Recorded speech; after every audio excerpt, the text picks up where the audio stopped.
ગઈકાલે રાજુલા વન્યજીવ રેન્જના Victor રાઉન્ડના Victor બીટમાં આવતા દાતરડી ગામની સીમમાં પસાર થતા ભાવનગર સોમનાથ કોસ્ટલ હાઈવે કે જે NH-51 તરીકે ઓળખાય છે, તેમાં રાત્રિના 9:30 કલાક પહેલાના કોઈ પણ સમયે એક અજાણ્યા વાહન દ્વારા પૂરપાટ ઝડપે વાહન ચલાવી એક સિંહ બાળનું મૃત્યુ નિપજાયેલ.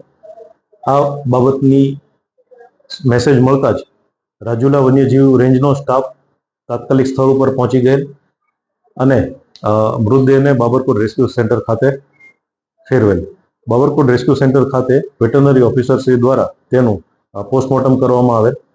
આ અકસ્માત કોને કર્યો છે એ બાબતે રાજુલા રેન્જ ઓફિસ દ્વારા 4 ટીમો અલગ અલગ પાડવામાં આવી અને ટોલ નાકા જે કોસ્ટલ હાઈવે ઉપરથી પસાર ઉપર છે એના વિવિધ સીસીટીવી ફૂટેજ તપાસતા આ શંકાસ્પદ વાહન પોબડી ટોલ નાકા પાસેથી મળી આવેલ.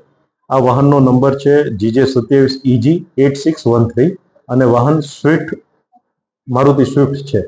આ કામે જે તહોમતદાર છે કે જે વાહન હંકારનાર છે એ ઇન્દરસિંહ ચતરસિંહ રાવત કે જેઓ મિયાળા રાજસમંદ જિલ્લા રાજસ્થાનના રહેવાસી છે.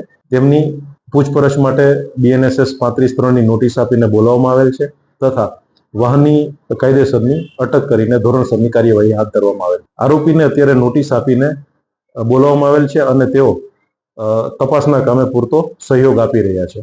વાહનની અત્યારે અટક કરવામાં આવી છે.